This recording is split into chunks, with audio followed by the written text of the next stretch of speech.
Yes, mambo vipi? Mike ya Kitaa, of course leo tupo Tegeta jijini Dar es Salaam. Tupo na mashabiki na mada kuu ni hii issue ambayo inaendelea hivi sasa baada ya ile game ya tarehe 8 kuahirishwa baina ya Simba na Yanga. Mashabiki hawa hapa watafunguka maoni yao kuhusiana na issue kubwa. Jina langu Gerald Fumbi, unaweza kaniita Soso. Bana, show ndo imeshaanza kama hivi hapa. Niko na ndugu zangu hapa. Mambo vipi kaka?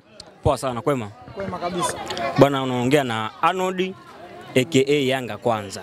Sawa sawa. Ni mshabiki na ni mwanachama wa klabu ya Yanga. Sawa sawa. Ndio. Yeah. Bana, baada ya game kuahirishwa, walikuwa sahihi kuahirisha game ama hawakuwa sahihi? Sioni usahihi wowote kwa sababu sijaona kama kuna uvunjifu wote wa amani au sijaona kanuni ambayo inaelezea namna ya kuahirisha mechi ile, au niseme sijaona sababu kuu ya kuahirisha kwenye ile mechi. Sawa, mimi ninachokihitaji labda bodi ya ligi au TFF, hususa wasimamizi wa ligi, nafikiri wangetuambia sababu iliyofanya mechi kuahirishwa ni ipi. Nafikiri hapo tungewaelewa. Kama wangetupa sababu kuu ya mechi kuahirishwa, nafikiri Yanga wasingechukua hatua hii ya kwenda kasi. Sasa inasemekana kwamba bodi ya ligi waliwajibu Yanga. Inasemekana kwamba bodi ya ligi waliwajibu Yanga kwamba kulikuwa na viashiria vya uvunjifu wa amani, kulikuwa na masuala ya rushwa na vitisho, lakini sio kwamba sio taarifa rasmi wameitoa bodi ya ligi, lakini kuna barua inasemekana imetoka bodi ya ligi kwenda kwa Yanga. Sasa unazungumziaje hizo issue kwamba uvunjifu wa amani, viashiria vya rushwa, vitisho ambavyo vingezuia mchezo ule kufanyika? Mimi nachoweza kusema cha kwanza, ukisema uvunjifu wa amani, kwanza mimi nitakuuliza kitu kimoja pale wakati wale Simba wanahitaji kuingia uwanjani, kuna watu waligombana? Wanasema kulikuwa na mabouncer ambao waliwazuia kuingia uwanjani. Mabouncer? Walikuwa kwa ajili gani? Walikuwa wanalinda ule uwanja. Mabouncer wanalinda uwanja kwa dhumuni ya nani? Kama mabouncer wa Yanga. Mabouncer wa Yanga. Nataka unijibu kwamba wale bouncer wa Yanga waliwekwa na nani pale uwanjani? Hilo mimi kiukweli sifahamu. Ufahamu? Basi mimi nachoweza kusema kwamba ambaye alikuwa na uwezo wa kufungua ule uwanja ni meneja uwanja. Sababu wewe unapokuja kwangu bila taarifa, usiponikuta hupaswi kunilaumu. Unapaswa ujilaumu wewe. Kwa nini umekuja bila kunitaarifu? Kama ungeweza kunipa taarifa, maana yake nitakuwa kwenye eneo la tukio, si ndio? Kama tutakuwa kwenye eneo la tukio alafu nikashindwa kufanya kitu kile ambacho tumekiwasilisha mimi na wewe, mimi ndio mwenye makosa. Kama polisi sio walikuwa kwenye eneo la tukio? Yeah, walikuwa. Walitoa taarifa ya uvunjifu wa amani? Hawakutoa. Basi maana yake amani ilikuwepo, si ndio? Kilichofanya mechi kuahirishwa ni nini? Wenyewe kwa taarifa ambazo zinasemekana ndio hizo sababu, kwamba viashiria vya rushwa, uvunjifu wa amani na vitisho, kwamba mchezo usingefanyika kwa urahisi. Hivi mtu pekee ambaye anaweza kuhusika na rushwa ni nani? Chombo kinachoshughulika na rushwa ni TAKUKURU. TAKUKURU wana taarifa ya rushwa? Mpaka sasa kwa aliulizwa mtu wa TAKUKURU wa wilaya Temeke akasema ana taarifa. Bodi ya ligi wanahusishwa na yani bodi ya ligi kama bodi ya ligi wao wanaweza kuchunguza nani rushwa? Hapana. Hawezi. Maana yake ni TAKUKURU. Sasa kama hawajapeleka hiyo taarifa ya kuwa na rushwa, wao wanawezaje kuliongea before taarifa hajafikia nani TAKUKURU? Kwa sababu hiyo taarifa mimi ningeona TAKUKURU wenyewe wanatoka in public na kuongea kwamba rushwa ilihusika. Na kama rushwa ilihusika, maana yake aliyetoa ile rushwa atakiwa fanyaje? Adhibiwe.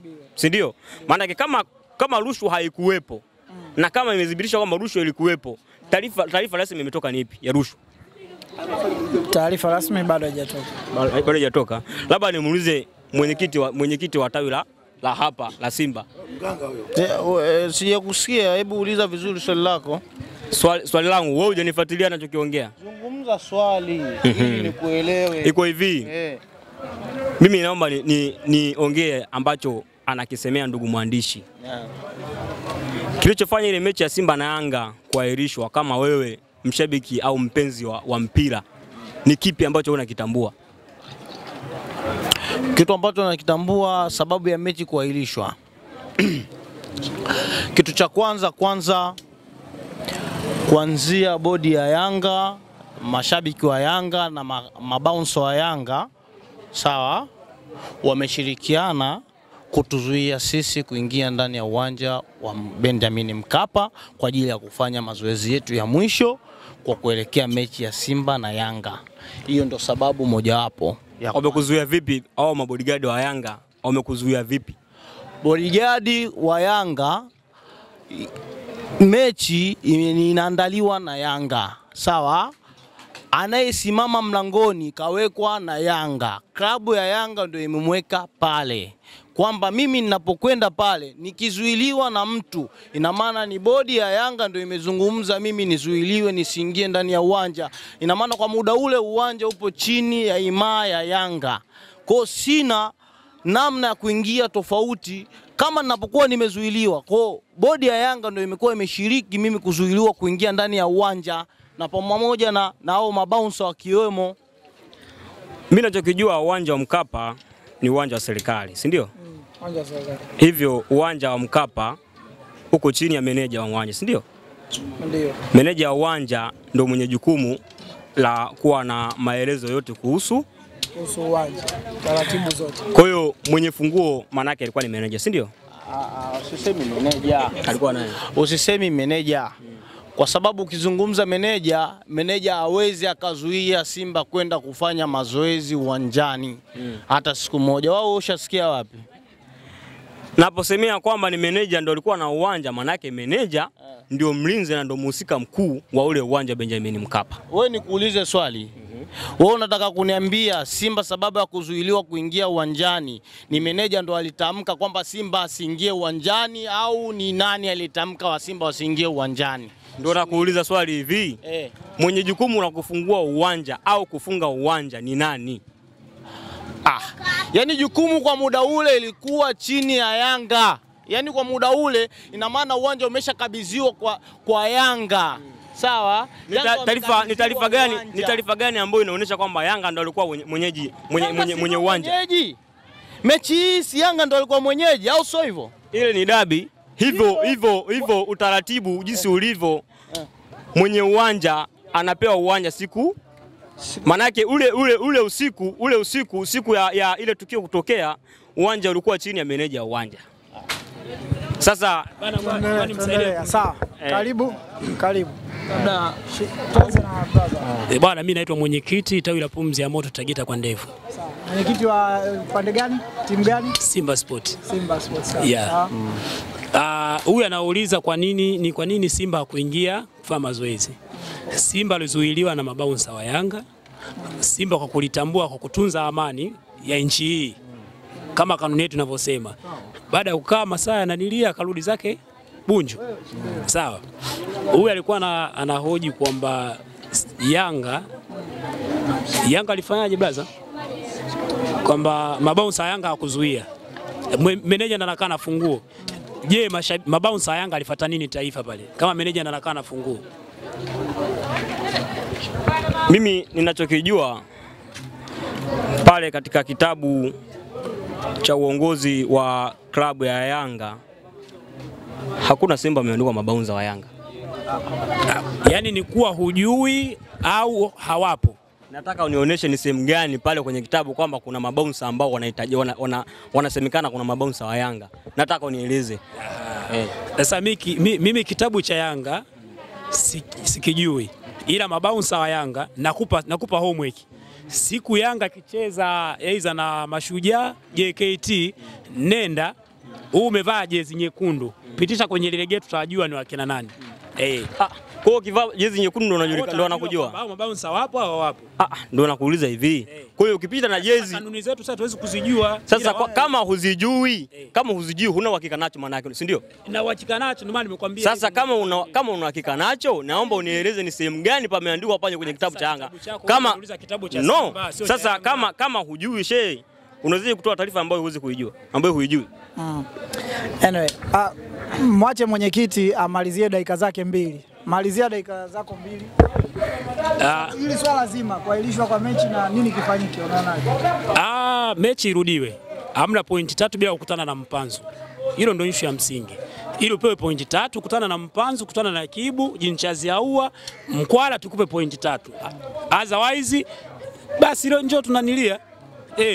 Kwa hamna kitu kingine. Mimi mwandishi hajamaliza bado. Niko tayari kucheza dabi. Ndio. Si ndio Umekataa, umesema uleti timu uwanjani. Niache nimalizie. Wewe unaongea kama nani? Niache nimalizie. Wewe unaongea kama nani? Mimi ni mwanachama wa klabu ya Yanga.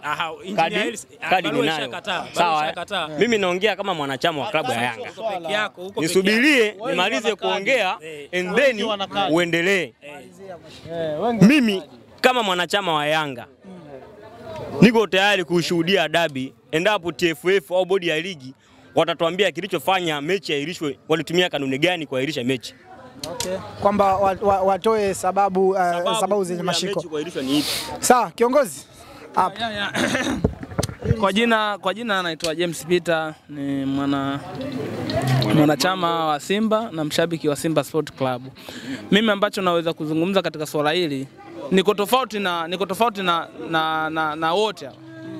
Mimi nazungumza mpira kwa maslahi ya mpira wetu. Mpira wetu na miujiza kibao.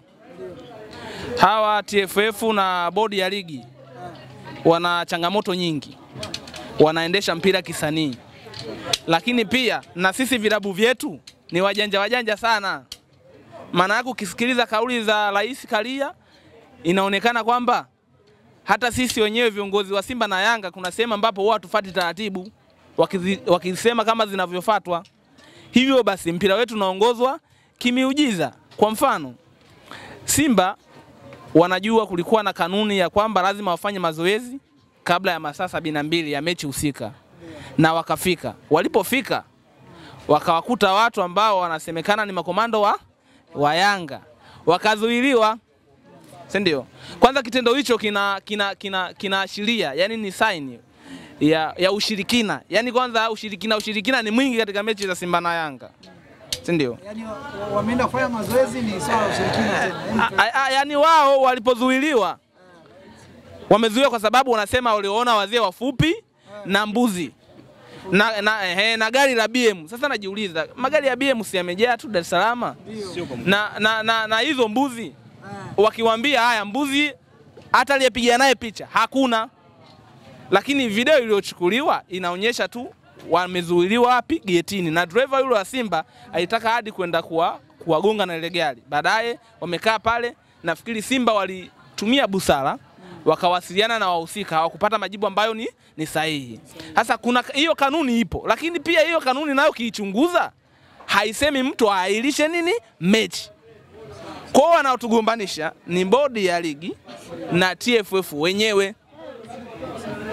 Lakini pia na sisi tunataka kujilinganisha na vilabu, kwa mfano labda Ulaya. Wenzetu labda IPL kanuni zao zimenyoka. Si ndio? Wanajua kujisimamia. Unaona? Sasa kwa namna moja ama nyingine, kwa sababu sasa imetokea hivyo kwa ajili ya maslahi ya mpira wetu, mimi naona bodi ya ligi na TFF wakae na watu wa Simba na watu wa Yanga, si ndio, waweze kuleta mstakabali wa hili swala lilitokea, kwa sababu watu wamepata hasara, watu wamesafiri na tiketi sijui watu wamerudishiwa, sijajua ni kitu gani ambacho kinafanyaje kinaendelea. Na kingine mimi niombe kupitia media hii, serikali waache mpira ufanyaje uchezwe, si ndio? Niwahi kumnukuu au kumsikia kupitia Clown FM kocha yule wa Uchebe Patrick Hussein, anampigia mwandishi wa habari wa Clown, wanazungumza. Inaonekana kuna viongozi pia ambao wako serikalini lakini pia wanamiliki timu. Au kiachana na hapo, wazee wa Simba waliwahi, ambao wanasema ni wazee wa Simba, tuliwaona kwenye media, waliwahi kulalamika kwamba ile Yanga imefungwa goli moja, kuna mawaziri 6 walikaa na nani na Alikamwe, wakasema hii ni timu ya serikali, haitakiwi kufungwa. Lakini zile kauli hazikufanyiwa kazi, hatukuisikia serikali, hatukuwasikia TAKUKURU, watu kumsikia yoyote ambaye ana come out na ile taarifa kwamba taarifa ile hapana ilikuwa hivi. Hakuna aliyejibu chochote. Maana yake ni nini? Maana yake ligi yetu ni ya mipango. Haieleweki. Mimi nashukuru. Hayo ndio maoni yangu. Asante sana. Karibu basi. Karibu.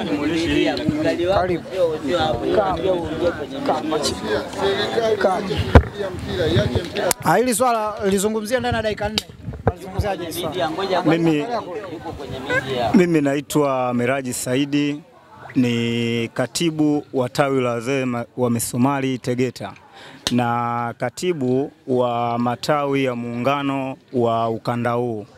Kwamba nikizungumzia juu swala la mechi ya tarehe 8, dabi ya tarehe 8, hususani hakuna mtu mwenye lawama kati ya pande hizi mbili, kati ya Simba au Yanga, hakuna mtu mwenye lawama, bali wenye lawama kubwa kwamba mpira wetu wanauharibu ni TFF na bodi yao, kwa sababu haiwezekani saa 8 na dakika, yani saa 8 na dakika 5 Simba Sports Club wameandika barua kwamba wamezuiliwa kuingia kufanya mazoezi Benjamin Mkapa. Wameandika barua hiyo na tayari hapo walivyoandika barua tu na kutangaza kwamba wamevunja kambi juu ya mechi ya tarehe 8 wao hawatocheza. Sasa wao waliandika barua, hawakusema kwamba wao wamegomea mchezo, kwamba hawatocheza, kwamba wao wameandika barua imekwenda kwenye chombo husika. Chombo husika ni TFF, wenye mamlaka wa kubadilisha ratiba ni bodi ya ligi ambayo iliyoundwa ndani ya TFF. Hiyo bodi ya ligi imeundwa kutokana na vilabu vyote Tanzania ambavyo 16 ambavyo vinaenda kuungana kucheza ligi kuu. Viongozi wanaitwa ili kuwachagua bodi ya ligi. Sasa bodi ya ligi wao walichokifanya mpaka asubuhi wanasema kwamba mwenyekiti anasema kwamba mechi ipo na itakuwepo, watu waende uwanjani. Wanakuja kugeuka muda wa saa 8 wanatoa taarifa kwamba hii mechi haipo, tumeiahirisha. Kwa hiyo sasa hapo solution ukitafuta kwamba Yanga anakosa au Simba anakosa, hakuna mwenye kosa kati ya Simba wala Yanga. Watu wenye makosa makubwa ni kamati ya bodi ya ligi, ndiyo yenye makosa, kwa sababu wao ndo waliosababisha kuto kuchezeka ile dabi. Bila kuzingatia, watu wamepoteza gharama zao, watu wamejiandaa juu ya mechi ile, watu wametoka mbali, watu wametoka nje, wengine wametoka Mwanza, wametoka Kigoma ili kuishuhudia dabi. Na wamekaa takriban siku 3 kuisubiria ile mechi, lakini bodi ya ligi wanakuja kubadilisha ratiba saa 8 kwamba kusema kwamba mechi haitokuwepo. Wakati huo baadhi ya matawi walikuwepo, mimi wananipigia, bwana katibu, mechi ipo? Mimi nawajibu kwamba majibu ya bodi ya ligi wanasema mechi ipo pale pale tarehe 8, kwamba saa 1 mechi inachezeka. Sawa, watu wamejiandaa kutoka manyumbani kwao, wamekwenda Benjamin Mkapa. Wanafika pale, taarifa saa 8 wanaitoa bodi ya ligi kwamba mechi haitokuwepo. Watu Mama nikuulize samani. Niulize. Umesema lawama kubwa ziende kwa bodi ya ligi na kamati inayoandaa mchezo. Sawa. Lakini timu yako ya Simba ilitoa taarifa ya kugomea mchezo. Sio Simba, samani. Okay, wewe ni Yanga. Sawa, samani sana. Wewe ni Yanga wananchi. Yanga wamesema kwamba huu mchezo hawatoshiriki. Sawa. Hawatoshiriki huu mchezo. Umeona? Wewe unadhani nini kifanyike sasa ili tuweze mchezo uweze kufanyika na haya makosa yasijirudie tena, tuweze kuwa na bila matatizo? Kwanza nikwambie kitu kimoja ndugu mwandishi, huwa mechi nyingi zinatokea matatizo Yanga anapokuwepo yeye ni mwenyeji. Yaani mechi zote fuatilia. Manake kwa mtu ambaye anafuatilia mpira juzi au jana atasema kwamba hii dabi ya pili kuahirishwa. Lakini hii dabi ukifuatilia takriban ni dabi ya 7. Hii dabi ya 7 fuatilia dabi zote kwamba anayekuwepo mwenyeji ni nani. Unakuta mwenyeji Yanga ndio inatokea hii shida. Na mimi nataka nikwambie kitu kimoja. Ingekuwepo mechi ya kwanza tunacheza na Simba, Yanga hajaenda kufanya mazoezi Benjamin Mkapa. Tumefanya mazoezi Avic Town. Sawa. Lakini mwisho wa siku ya mechi sisi tumeingia tumecheza pale. Tumechukua pointi 3 tumeondoka. Kwa hiyo sio doubt ya kusema kwamba eti kwamba Simba hawajafanya mazoezi ndo wameshindwa kucheza mechi hiyo. Hapana, kwa sababu siku ya mwisho ninavyoijua mimi huwa hawaendi kucheza mpira pale, wanaenda kufanya warm up ndogo ambapo timu sio kawaida. Timu nyingine huwa kaida yao wanashuka wachezaji kukagua uwanja, wakimaliza wanaondoka. Sawa. Nini kifanyike Sasa mimi ninachosema juu ya kifanyike, inatakiwa TFF wajitathmini, bodi ya ligi ijitathmini, wakae wamalizane na hivi vilabu, kwa sababu leo imetokea mkanganyiko. Unajua, unapokuwa kiongozi mkubwa inatakiwa unapoongea inatakiwa kwamba mazungumzo yako yawe na tafsida kidogo. Unapoongea yani kama unalopoka afu kiongozi mkubwa haistahili kusema kweli, kwa sababu nimesikiliza maneno ya Wallace Karia, najua ni rais wetu wa mpira, ndo anaongoza mpira Tanzania, lakini kauli yake aliongea kwa jazba. Sasa ile jazba huwa haitakiwi kama kiongozi mkubwa, kwa sababu unapokuwa kiongozi inatakiwa wewe uwe ni mtu wa kutuliza, sio wewe tena mtu wa kusababisha tena kalaa na kusababisha fujo. Kwa hiyo inakuwepo, hiyo ni kitu ambacho kigumu. Kwa hiyo sisi tutacheza mechi, acha wapange, tutacheza, haina shida, tutacheza na pointi 3 tutachukua. Dabi ya Kariakoo kuvunjika imetokea Misri. Sawa, scenario hii na Zamalek. Kilichofanyika ni kwamba baada ya Al Ahly kugoma kuingia uwanjani wamekatwa pointi 3. Si ndio? Ahly wamekatwa pointi 3. Pointi 3. Leo hii mwenyekiti wa bodi ya ligi Mzee Mguto ameongea kwenye media kubwa akisema kwamba wamezilea sana hizi timu za Simba na Yanga. Sasa mimi nachopenda kuambia kwamba ili uwe mwisho wa kuzilea hizi timu wafate kanuni. Sawa. Kama kanuni itahitaji Yanga kupewa pointi 3, wanastahili wapewe. Na kama kanuni itahitaji labda Yanga kushushwa, washushwe. Kwani kuna timu ngapi ligi kuu? Sizipo nyingi. Basi zitashiriki. Ila kikubwa ni kwamba kanuni zifuatwe. Na kama wanajua hawawezi kuzifata, basi wajiuzuru. Bodi ya ligi wajiuzuru. Kama hawezi kufuata kanuni. Maana yake haya, mzee wa Simba anajibu hapa kwa hili swala. Hapo ndio sheria. Bana, huyu bwana anazungumza kiushabiki, afu anaangalia kiupande wake. Azungumzi kimpira, kifootball. Sawa, wenzao wale wa Al Ahly, sawa, hawakwenda uwanjani kwa sababu za kwao wenyewe binafsi. Alafu ukija kuangalia Simba na Yanga, sababu ya Simba mechi kuahirishwa, sababu ya kuahirishwa mechi sio Simba kutokwenda uwanjani. Simba kazuiliwa kwenda uwanjani. Isitoshe, sikiliza, wewe uliongea? Wewe umeongea, niache na mimi nizungumze.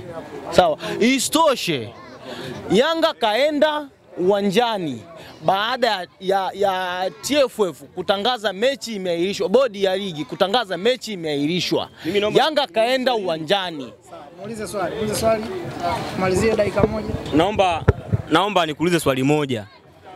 Unipe taarifa ambayo unaijua wewe kuhusu ile dabi ya Cairo kuvunjika ilikuwa ni ipi? Taarifa ya kufanyaje? Ya ile dabi ya Cairo kuvunjika ilikuwa ni ipi? Taarifa ni kwamba Al Ahly ya kwenda uwanjani. Kwa sababu gani? Sababu wanajua wenyewe. Sasa kama unahisi sababu wanazijua wenyewe, wewe sio mtu wa football shehe. Football vipi? Unataka Sababu ngoja nikupe. Sawa, ngoja nikupe hujui. Mbona uniulizi sababu ya Yanga? Subiri nikuelekeze. Sababu ya dabi ya Kailo kuvunjika, sawa? Wale bwana aliongea, walikaa bodi ya ligi ya Kailo, walikaa na Ahali na Zamalek kuhusu dabi yao, kwamba wakaelewana kwamba katika dabi yao watakapokutana marefa watauchukua kutoka nje. Si ndio? Sasa kama walikaa wakakubaliana kwamba marefa watachukua kutoka nje, wale bodi ya ligi hawakuwafanyia vile ambavyo walikubaliana. Manake kama hawakufanya vile vitu, Ahali wakaona wamefanyaje? Wamenyimwa haki yao, kwa sababu walikuwa kwenye mazungumzo ambao waliafikiana wao watatu kati ya mpinzani na wasimamizi wao kama bodi ya ligi. Sasa baada ya kuona hawajatendewa haki, ndio maana kufanyaje ya kugomea mechi. So wana haki. Nani mmekosa hapa? Asante sana. Sawa, tuongee na mzee wangu hapa wa jezi Yanga. Mzee wangu na swali moja tu. Hii kauli ya Rais Wallace Karia imeonekana imewachukiza watu wa Yanga. Wewe umeitafsiri vipi hii kauli na una maoni gani kuhusu hii kauli? Kauli ipi hiyo? Hii alosema kwamba kama wameshindwa mpira basi wakacheze sinema zao. Ndio dharau kwa kiongozi kama Karia. Ndio ni dharau kubwa sana. Kwa hiyo yeye kama mtu mkubwa katika soka hapa afanye. Alivyoambiwa na wadau wengi wa soka na wazee kwamba aombe radhi. Nafikiri afanye hivyo. Mtu mzima ukikosea siku zote lazima uchutame. Kwa hiyo achutame, aombe msamaha. Kwa hilo ni jambo kwa kweli sio zuri alilotaja kama kiongozi yani. Sasa Yanga wanasema hawataki kucheza hii mechi. Wewe unaonaje mzee wangu, unashauri? Yaani washikilie msimamo huo mpaka mwisho. Mechi isichezwe. Isichezwe. Maana mechi ya dabi ya Kariakoo 2024 2025 ishaisha. Dabi imeisha. Hiyo imeisha. Kwa hiyo itaisha nje ya uwanja, hamna haja kucheza uwanjani. Itaisha kwenye kanuni. Kwenye kanuni. Kwamba timu moja imeingia uwanjani, nyingine haijaja, kwa kanuni nasimama hapo. Hatari sana. Sawa mzee wangu. Wakacheze sinema zao. Alafu nini kifanyike ili swala lisijirudie tu, dabi zote zifanyike ndani ya muda? Cha kwanza yule ni kiongozi wa football. Unajua unapojua mpira lazima ujue kuelezea mpira ni nini. Kwa hiyo mimi naamini kwa utashi wake na kwa uelewa wake ana maana kubwa sana kwenda kutengeneza soka letu la Bongo. Alivyozungumza hivyo, kama hawezi mpira waende wakacheze sinema zao, ina maana amewapampisha na amewapa pushing kwamba lazima bodi ya ligi iheshimiwe, kwa sababu bodi ya ligi mpira wanao wao. Bodi ya ligi ndio yenye mpira wao. Kwa hiyo akisema timu fulani ishuke daraja, utashushwa tu daraja kama una makosa ambayo wanafanyaje yamezingatiwa. Lakini kwa mashabiki wa Yanga, mashabiki wengi naona kama ni mashabiki ambao ufahamu wao kidogo unakuwa ni hafifu, hawezi kufikiria football, ndio maana wanamchachia sasa kwamba ni kitu gani kaongea au kafanya hivyo fanya. Lakini yule ni mtu wa mpira, mpaka ameenda kupewa dhamana ile, na maana watu wamejua kwamba huyu anaujua mpira na anauelewa mpira. Kwa hiyo kauli yake lazima iheshimiwe, anachokiongea lazima tukifuatishe. Ni kama vile baba yako nyumbani atakachokuambia lazima usikilize ni kitu gani kimefanyaje kimeongelewa. Kwa hiyo mimi naona yuko sahihi sana, yuko sahihi na dabi ipo, na kama na wasipoleta timu watashuka daraja. Dabi ipo. Unahisi Yanga kabisa, Yanga Afrika wanaweza kashushwa daraja na bodi ya ligi? Kushushwa daraja wakikosea wanashushwa. Wao kina nani bwana? Timu zipo kibao, kuna timu zinatafuta nafasi. Kwa hiyo akilegeleka kuna timu zinaweza zikapata nafasi na dabi ikae iko vile vile. Tunaweza kwanza sasa hivi tunaona dabi bora tuhamie tukawa dabi na Azam kuliko timu ambazo ni nidhamu, unaona kabisa inakuwa ni hafifu. Wewe huwezi ukasema kwamba bodi ya ligi wamekosea. Wao ndio wenye mpira wao, wanakupangia wewe ufanye nini. Kwa hiyo huwezi kusema mwenye mpira wake anakuelekeza hiki afu wewe unapindisha unakanusha wewe nani? Yaani hakuna mkubwa zaidi ya bodi ya ligi. Bodi ya ligi wao ndio wanaweza kusema kitu gani kifanyike na kitu gani kisifanyike, kwa sababu kuna protocol na sheria ambazo zipo kabisa, zimewekwa sheria za msingi ambao ukikosea sheria itakuadhibu. Sawa. Yanga inasemekana wanaenda mahakama ya usuluhishi CAS kimataifa wakihitaji pointi 3, wakihitaji haki yao. Unalizungumziaje? Unajua viongozi wa Yanga wanaosema hivyo, naona kama ni viongozi ambao wamefika mwisho sasa kwenye football yao. Naona kabisa ni viongozi ambao hawafikirii mpira zaidi. Unasema wewe unaenda mbele, hapa nyuma wewe kitu gani umeshindwa kusaidiwa? ndani ya TFF. Na maana wao hawaheshimu sasa bodi ya ligi, hawaheshimu wenye mpira wao, wanataka kwenda huko mbele. Je, kuna majibu yoyote wamepewa ambao hao hawajaridhika nayo? Majibu gani ambao wamepewa hao hawajaridhika nayo? Bado majibu hayajatoka.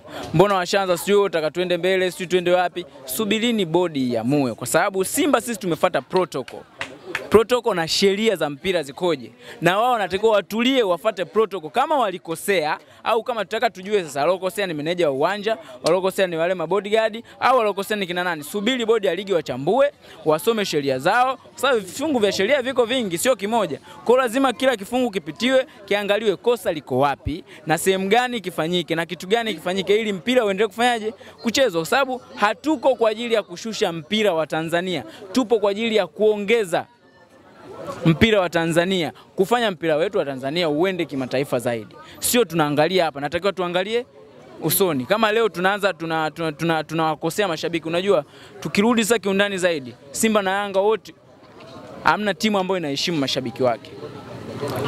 Kwa sababu kwa kilichotokea walitakiwa wote warudi nyuma kwanza, wafikirie kuna watu wanalipa viingilio, kuna watu wametoka mbali, kuna watu wamesafiri, wote tumekuja kuangalia sasa ni kitu gani ambacho kinafanyika siku ya dabi. Umeona? Sasa Yanga wameanzisha kitu, Simba wameishi nacho.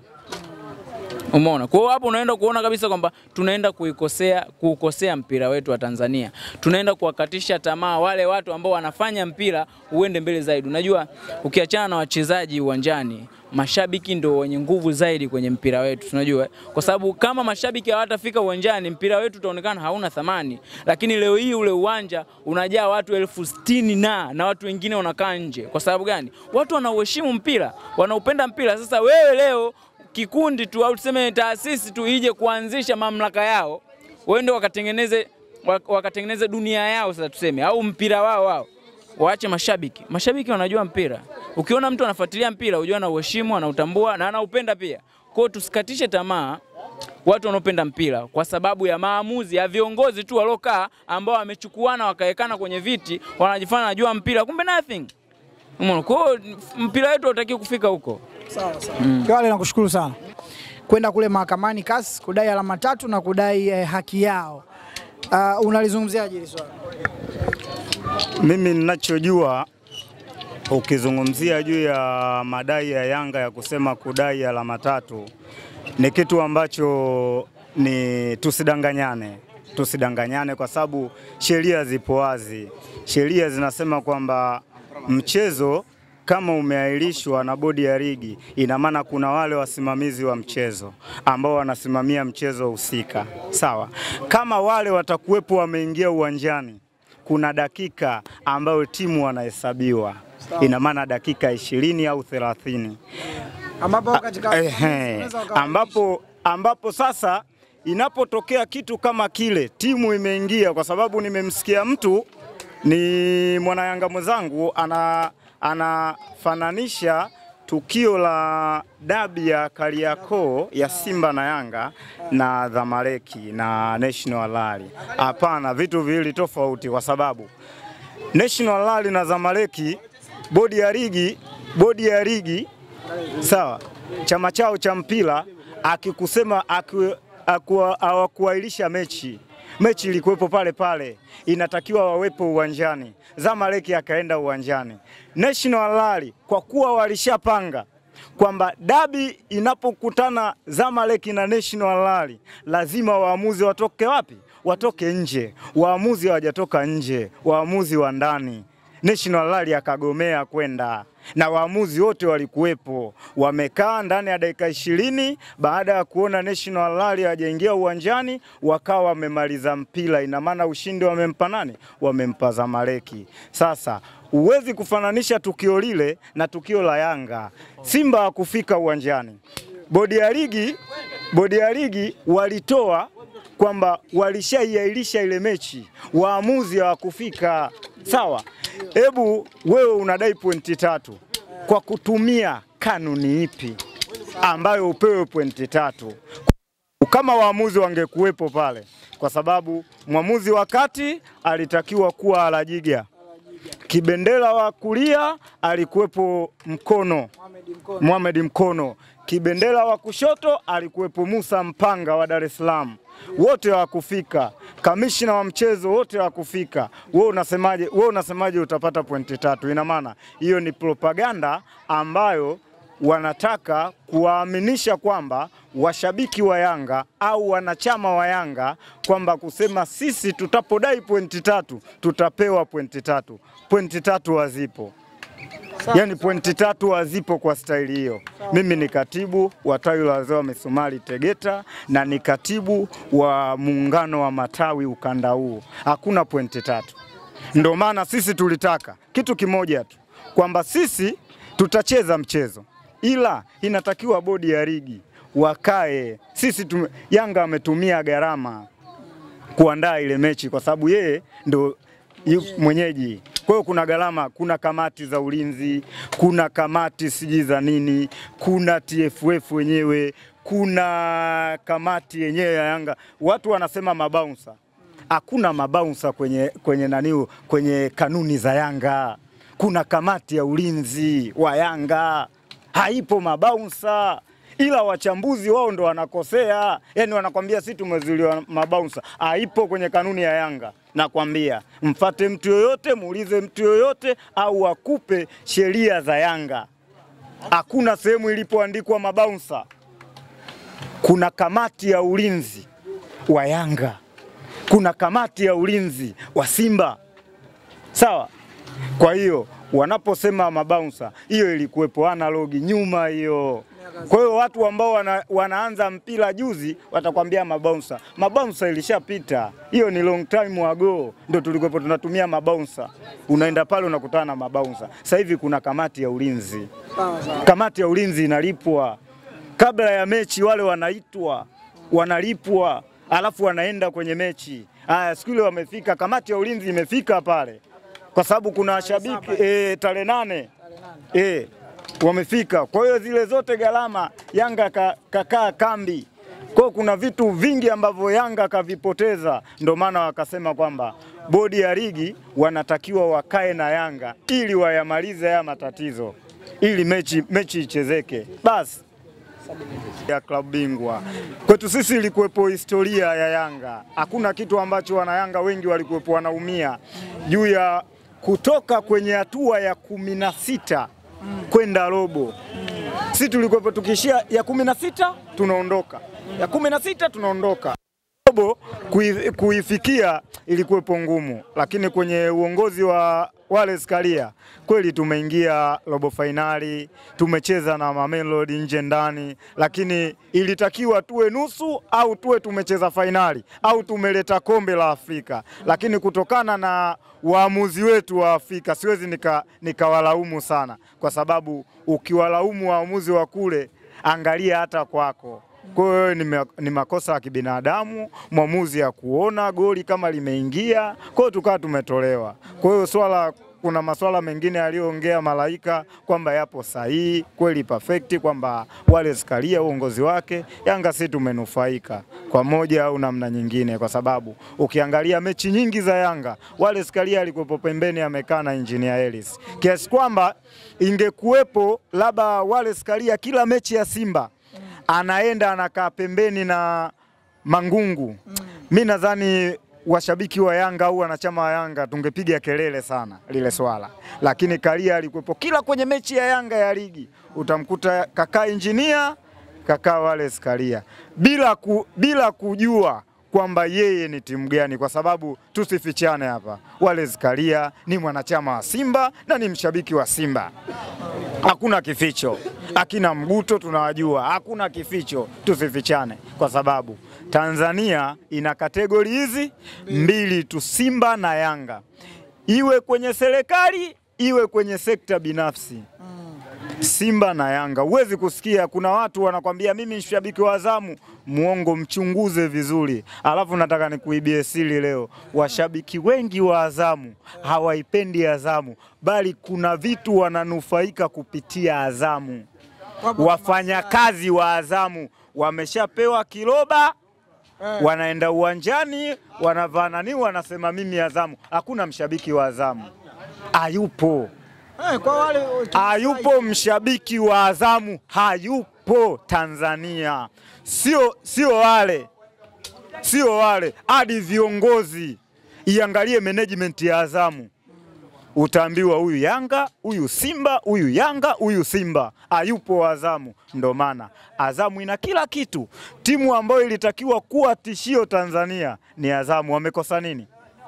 Lakini hawafanyi kitu chochote. Wanasajili wachezaji bora, wanakaa kambi mzuri, wanafanya kila kitu. Kitu cha kwanza ambacho kinanufaisha Yanga na Simba, kwanza washabiki. Ndio maana unambua mshabiki ni mchezaji wa 13 au wa 12. Sawa? Wa 12. Mzangu usiondoke. Njoo. Kwa hiyo mtu anakuja anakwambia kwamba mimi Azamu, mimi nani? Muongo. Kapata machungu upande fulani, kaamia upande huu. Leo hii nataka nikukumbushe mechi moja. Tupo Benjamin Mkapa pale, mechi ya Simba na Yanga. Tunafungwa chuma tano bila. Tupo uwanjani.